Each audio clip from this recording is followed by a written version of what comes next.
안녕하세요. 요양병원에서만 30년 수천 명의 마지막을 곁에서 지켜봐온 저는 간호사 한정희입니다. 저는 매일 누군가의 인생 마지막 페이지를 함께 넘깁니다. 그래서 누구보다 잘 압니다. 사람은 세상을 떠나기 전에 아주 분명한 신호를 보낸다는 거리요. 그 신호를 알아채지 못하면 가족은 마지막 인사를 준비하지 못한 채 떠나보내야 합니다. 너무나 가슴 아프고 평생 후회가 되는 순간이죠. 지금 이 순간에도 수많은 보호자들이 혼란 속에 있습니다. 우리 아버지는 그냥 나이 들어서 그런 걸까? 아니면 정말 마지막을 준비해야 하는 걸까? 그 답을 저는 오늘 드리려 합니다. 이 영상은 단순한 건강 정보가 아닙니다. 임종을 앞둔 분들이 실제로 보내는 아주 뚜렷한 신호, 그 징후를 하나하나 알려드릴 겁니다. 끝까지 보시면 사랑하는 사람의 마지막을 따뜻하게 준비할 수 있는 가장 현실적이고 구체적인 방법을 알게 되실 겁니다. 그리고 단언컨대 이 신호를 놓치면 언젠가 반드시 후회하게 됩니다. 사랑하는 가족의 마지막을 따뜻하게 지켜주고 싶다면 오늘 영상 반드시 끝까지 함께 해주세요. 좋아요와 구독 지금 꼭 눌러주시고요. 혹시 궁금한 점이 있으시거나 누군가에게 들려주고 싶은 이야기가 있다면 댓글로 남겨주세요. 여기 지혜길목에서만 들을 수 있는 이야기 지금 시작합니다. 첫 번째 신호는 평소와 달라진 식욕과 체중입니다. 저는 지금도 잊지 못합니다. 충북 청주에서 올라오신 83세 김용태 어르신 이야기입니다. 처음 오셨을 땐 정말 건강하셨습니다. 키 172에 체중이 76kg. 밥 2공기는 기본으로 드셨고 말투도 아주 정정하셨죠. 어르신은 식사 때마다 늘 이렇게 말씀하셨습니다. 나는 밥맛 없으면 못 살아. 밥심으로 버텼지. 그런데요, 어느 해 겨울이었습니다. 평소 드시던 갈비탕을 반도 못 드시더라고요. 저는 감기 몸살인가 싶어 며칠 지켜봤습니다. 그런데 이상하게도 한 주, 2주가 지나도 식사량이 계속 줄었습니다. 아들이 직접 해온 청국장도 평소 좋아하던 북엇국도 전처럼 드시질 않았습니다. 숟가락을 들고 한두 번 뜨다 말고는 그냥 놓아버리셨어요. 체중도 어느새 64kg까지 빠졌습니다. 6개월 만에 12kg 이상이 줄었죠. 딱 맞던 바지가 헐렁해졌고 예전엔 우렁찼던 목소리도 점점 힘이 없어졌습니다. 제가 이 일을 하며 느낀 건 분명합니다. 몸은 마지막 1년을 준비할 때 가장 먼저 먹는 것부터 멈춥니다. 뇌의 식욕 중추가 작동을 멈추고 위와 장의 소화 기능이 떨어지면서 영양 흡수도 잘 안 됩니다. 근육량도 같이 줄어들죠. 특히 6개월 내 체중이 10% 이상 줄어든다면 이건 단순한 식욕 저하가 아니라 분명한 경고입니다. 가족들은 영양제도 사오고 어떻게든 드시게 하려 애쓰시지만요. 이 시기엔 양보다 질이 더 중요합니다. 억지로 많이 먹이기보다 소화 잘 되는 음식, 편안하게 드실 수 있는 음식을 천천히 함께 나누는 게 훨씬 의미 있습니다. 그리고 그 식사 시간 자체가 어르신께는 큰 위로가 됩니다. 김용태 어르신도 손녀가 떠들며 미음 떠먹여 드릴 때 작게 웃으셨어요. 그 미소가 아직도 제 눈에 선합니다. 그 미소를 보며 저는 다시 깨달았습니다. 얼마나 많이 먹었는가 보다 얼마나 사랑받으며 먹었는가가 더 중요하다는 거요. 두 번째 신호는 극심한 피로와 무기력입니다. 이건 정말 많은 가족들이 그냥 나이 드셔서 그런가 보다 하고 지나치는 증상 중 하나입니다. 하지만 저는 이 신호를 보면 마음이 먼저 무너집니다. 몸이 이제 에너지를 아끼려는 단계에 들어섰다는 뜻이거든요. 경기도 안산에서 오신 82세 장말순 어르신도 그랬습니다. 어르신은 병동에서 손꼽히는 부지런쟁이셨습니다. 새벽 5시면 일어나서 세수하고 이불 개고 아침 회진 전에 복도까지 닦으셨던 분입니다. 뜨개질을 그렇게 좋아하셔서 손주들 스웨터를 손수 뜨기도 하셨죠. 그런데요, 어느 날부터인가 8시가 다 되도록 안 일어나시더라고요. 아프신 것도 아닌데 이상해서 물어봤더니 그냥 몸이 무거워서 일어나기 싫네. 하셨어요. 며칠 후엔 뜨개질도 팔이 무거워서 못하겠다고 놓으셨어요. 좋아하시던 드라마도 보시다 잠들기 일쑤였고요. 그때 저는 직감했습니다. 아, 이제 몸이 마지막을 준비하는구나. 이런 변화는 심장과 혈류의 순환이 약해지면서 생깁니다. 우리 몸은 에너지가 부족해지면 움직임보단 생존에 꼭 필요한 기능에만 힘을 씁니다. 그게 바로 피로와 무기력으로 나타나는 겁니다. 그래서 가족분들이 엄마 좀 움직이셔야지. 누워만 계시면 더 안 좋아져요. 하시는 말이 오히려 어르신께는 큰 부담이 되기도 합니다. 이 시기엔 억지로 활동시키는 것보다 충분히 편안하게 쉴 수 있도록 도와드리는 게 훨씬 중요합니다. 조용한 음악을 틀어드리거나 손을 잡아드리는 것만으로도 그분들은 위로를 받으세요. 장말순 어르신은 마지막 몇 주 동안 거의 하루 종일 주무셨습니다. 하지만 깨어나셨을 때 제가 손을 꼭 잡고 괜찮으세요, 할머니? 하고 물으면 눈을 감은 채 작게 웃으셨어요. 그 미소를 보며 저는 느꼈습니다. 움직이지 않아도 사랑받고 있다는 걸 느낄 수 있구나. 말 한마디보다 곁에 있어주는 것이 더 큰 위로가 되는 때가 분명히 있습니다.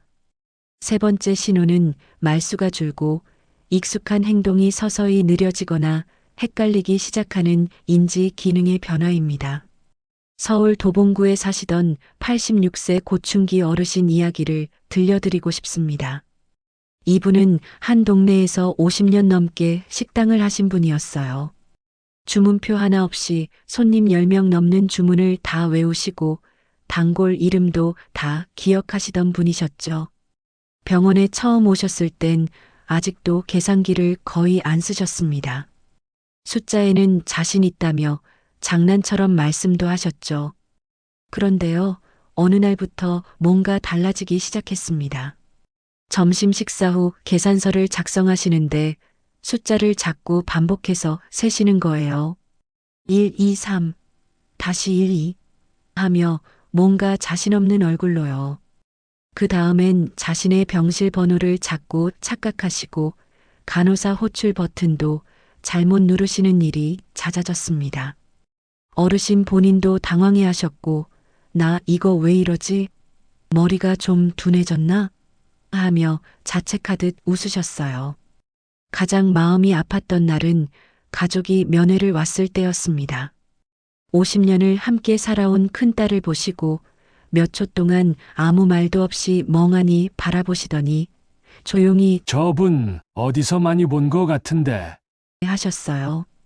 그 순간 딸은 눈물을 흘렸고 저도 가슴이 먹먹했습니다. 하지만 잠시 후 다시 정신이 돌아오셔서 아이고, 우리 큰딸 왔구나. 하며 손을 꼭 잡으셨습니다.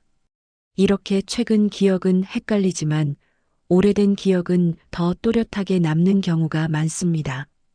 고충기 어르신도 자주 식당 얘기를 하셨고 돌아가신 아내와 했던 일들까지 생생히 떠올리셨습니다. 가족들은 이런 모습을 보고 걱정도 하고 현실로 자꾸 돌아오게 하려 하시는데요. 이럴 때는 억지로 기억을 되살리려 하기보다 어르신이 편한 그 시간 속으로 함께 들어가 주는 것이 좋습니다.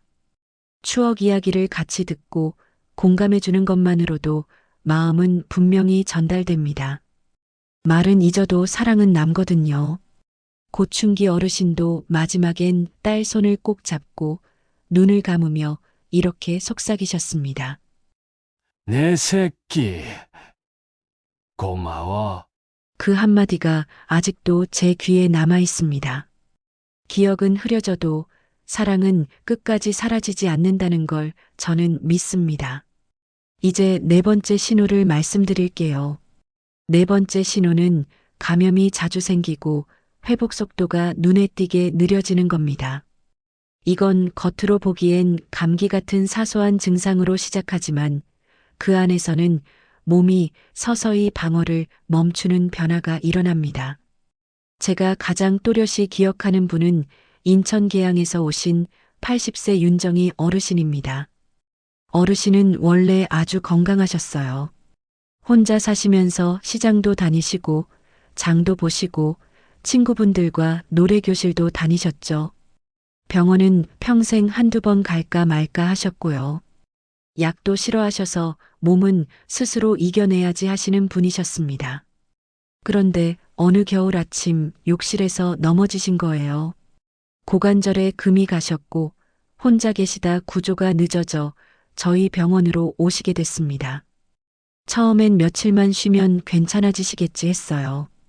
기력이 워낙 좋으셨으니까요. 그런데요, 그때부터 이상한 변화가 시작됐습니다.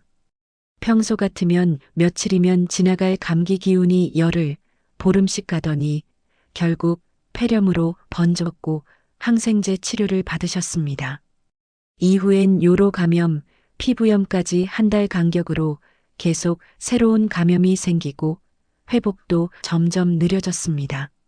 한 번은 팔에 생긴 조그만 상처가 있었어요. 그냥 살짝 긁힌 정도였는데 몇 주가 지나도 낫질 않았습니다. 결국엔 그 부위가 붓고 진물이 나더니 강한 약을 써도 반응이 느렸습니다.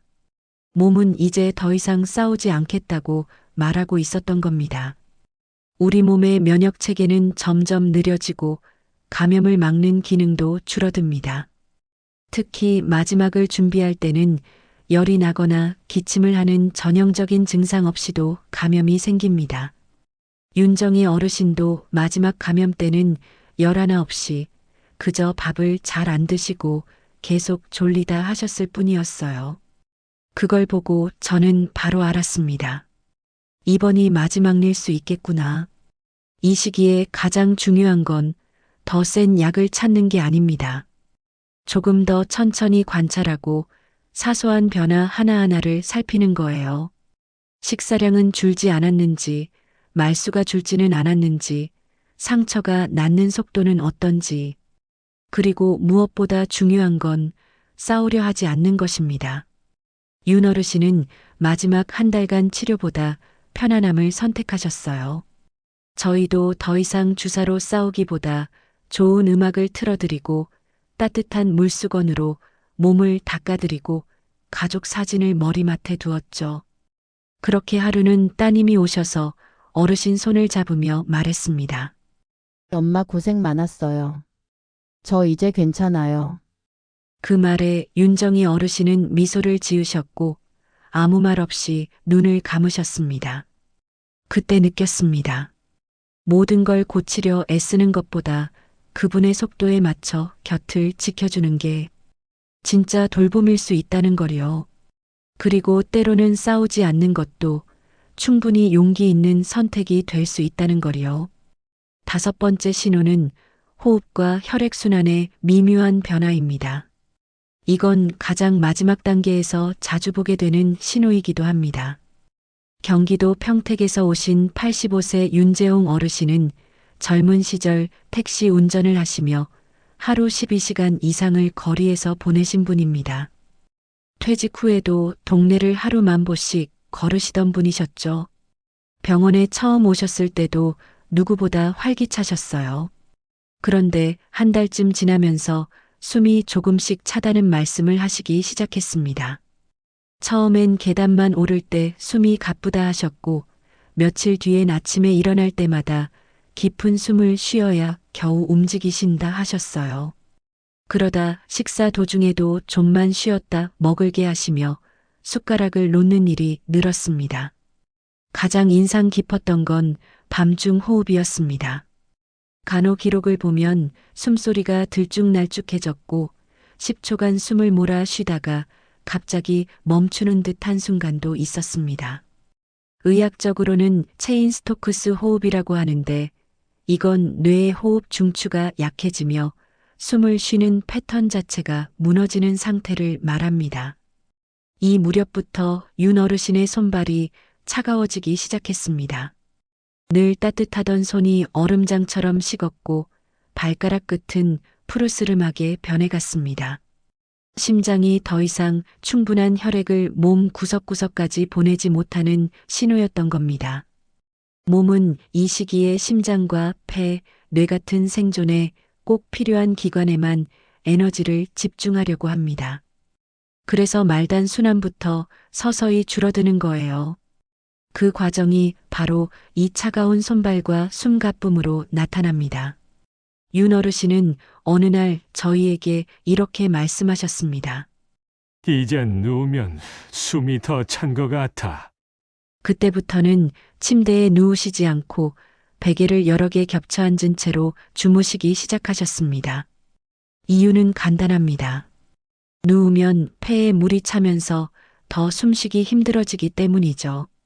그 후엔 저희가 할 수 있는 건 어르신이 편안하게 숨 쉴 수 있도록 돕는 일이었습니다.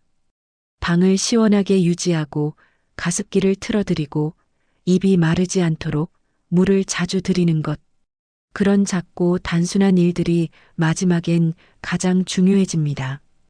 그리고 마침내 하루는 창문 너머 해지는 노을을 바라보며 윤 어르신이 이렇게 말씀하셨습니다. 이제 다 온 것 같아. 잘 살았다. 응? 그 말에 모두가 울었습니다. 의사도 간호사도 가족도. 저는 그 장면을 떠올릴 때마다 느낍니다. 이 마지막 신호는 사실 죽음의 신호가 아니라 우리가 작별을 준비해야 한다는 사랑의 신호라는 거요. 그러니 기억해 주세요. 숨이 차고 손발이 차가워지고 말수가 줄어든다면 지금이야말로 그분의 곁을 가장 따뜻하게 지켜야 할 시간입니다. 저는 30년간 간호사로 일하며 수많은 마지막 순간을 지켜봤습니다. 그리고 이제는 분명하게 말씀드릴 수 있습니다. 사람은 세상을 떠나기 전에 꼭 신호를 보냅니다. 아주 작고 조용하게요. 하지만 그 신호를 우리가 알아차리기만 해도 사랑하는 가족의 마지막을 훨씬 더 따뜻하게 후회 없이 지켜줄 수 있습니다. 오늘 이야기한 5가지 신호는 단순한 의학 정보가 아닙니다. 그 안에는 수많은 가족의 눈물과 선택, 사랑이 녹아 있습니다. 죽음은 끝이 아닙니다. 때로는 사랑을 전하는 마지막 기회이기도 합니다. 그 기회를 놓치지 않으셨으면 합니다. 혹시 지금 곁에 계신 분이 오늘 말씀드린 변화들을 보이고 있다면 너무 두려워하지 마세요. 혼자가 아닙니다. 같은 시간을 지나고 있는 가족들이 있고 함께 손을 잡고 건너갈 수 있습니다. 그리고 여러분의 이야기도 들려주세요. 사랑하는 가족을 돌보며 느낀 감정, 혹은 지금 겪고 계신 상황이 있다면 댓글로 남겨주세요. 그 이야기들이 또 다른 누군가에겐 큰 위로와 힘이 될 수 있습니다. 지금까지 지혜길목이었습니다. 오늘 영상이 마음에 닿았다면 좋아요와 구독 꼭 눌러주시고요. 소중한 이별의 순간을 함께 준비하고 싶은 분들과 이 영상을 나눠주세요. 감사합니다.